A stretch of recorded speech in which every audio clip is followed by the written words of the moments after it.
zgjodh vetëm kryetari I ri pas dorëheqjes së Memlik Rastiqit. Unë t'jem kështu, unë kam pritur për shembull prej kësaj gjeneratës re më shumë, që të kenë, si them, një portret të sjellin një portret të ri të kryetarit të partisë, portret I cili do të thotë këtë, që jo partia jam unë, po partia, do bëjmë parti që do prodhoj vlera, ajo që do lidhet me një emër atje dhe që do delë çdo njeri, do thotë si që baba ime bëni këtë parti dhe ajo parti në një farë mënyrë është si e imja. Këtë logjik të ndërprer. Edhe mua më erdhi keq kur dha dorëheqje, mirë po nga ana tjetër, edhe pse nuk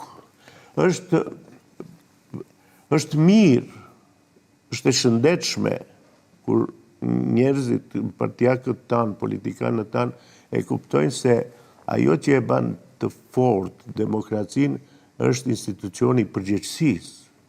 Dhe ju nuk do të thoni që ti je fajtor për diçka që ka ndodhur parti. Po ka ndodhur derisa ti e drejton edhe ti ndjehesh përgjegjës edhe duhet të lejosh tani të vitë në një tjetër që do I rregulloj punët më mirë. Kështu, se te ne thuajse u zhduk institucioni I përgjegjësisë, se bëjle dorëheqje te ne t'jape është e turpshme. Nuk është e turpshme. Unë kam dhënë dorëheqje.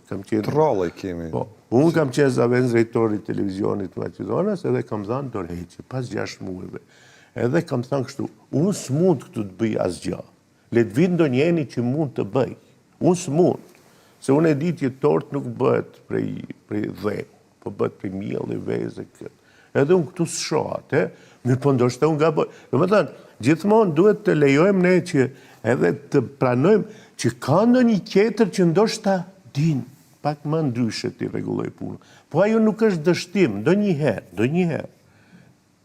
Edhe shpesh herë, ajo flet për forcën e individit, që unë nuk munda të bëj këtë, po unë jam këtu, edhe unë do të bëj diçka edhe më të mirë se kaq, se jo çdo kund ne mund të I bëjmë të gjitha. Mirë, logjike përgjithësisë nuk është se na dallon ne shqiptarëve shumë, nuk është që ndodh shumë edhe në hapësira të tjera shqiptare pavarësisht se sa thellë individ politik ose politikan futen edhe në afera korruptive.